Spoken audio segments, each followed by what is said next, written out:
Hi friends, இன்றைக்கி நம்ம பார்க்குற வண்டி என்னென்னு பார்த்தீங்கன்னா மஹிந்திராவில் சைலோ தான் எடுத்துகிட்டு வந்திருக்கோம். இது ஒரு E8 top and model eagle engine வரும் இந்த வண்டிக்கு. இது ஒரு KL ரிஜிஸ்ட்ரேஷனில் இருக்குது. 2009 மாடல், தேர்ட் ஓனர் கண்டிஷனில் இருக்குது. NOC எல்லாமே வாங்கி வச்சுருக்கிறாங்க. தமிழ்நாட்டுக்கு வேணால் நீங்கள் மாற்றினா மாற்றிக்கலாம். FC இன்சூரன்ஸ் இல்லை, முடிஞ்சிருச்சு. இந்த வண்டிக்கு பார்த்தீங்கன்னா வண்டியோட எக்ஸ்டீரியர் பாடி கண்டிஷன் எல்லாமே பாருங்கள். வண்டியோட பெயிண்டிங் ஒரு நார்மல் பெயிண்டிங்கில் தான் இருக்குது. வண்டியோட இன்ஜின் கண்டிஷன் பார்த்திங்கன்னா நல்லாவே இருக்குது. டயர் கண்டிஷன் 4மே ஆவரேஜ் தான். வண்டியோட எக்ஸ்டீரியர் நல்லா பார்த்துக்கோங்க. வண்டியோட இன்டீரியர் காட்டுறேன்.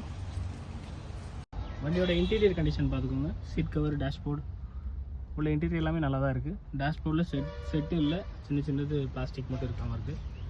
இந்த வண்டிக்கு பார்த்தீங்கன்னா 4 பவர் விண்டோ, சென்ட்ரல் லாக் எல்லாமே வந்துடும். நிறையா பேர் 7 சீட்டர் கேட்டுட்டு இருந்தாங்க. அவங்களுக்காக பெஸ்ட்டாகவே இந்த வண்டி இருக்கும். இந்த வண்டிக்கு நம்ம கேட்குற ப்ரைஸ்ன்னு பார்த்தீங்கன்னா வெறும் 1,35,000 மட்டும்தான் கேட்குறோம். இந்த மட்டும் கண்டிப்பாக ஃபிக்ஸட் கிடையாது, நெகோஷியபிள் இருக்குது. ஸ்க்ரீனில் தெரியிற நம்பருக்கு சீக்கிரமாக கால் பண்ணி சீக்கிரம் பை பண்ணிக்கோங்க.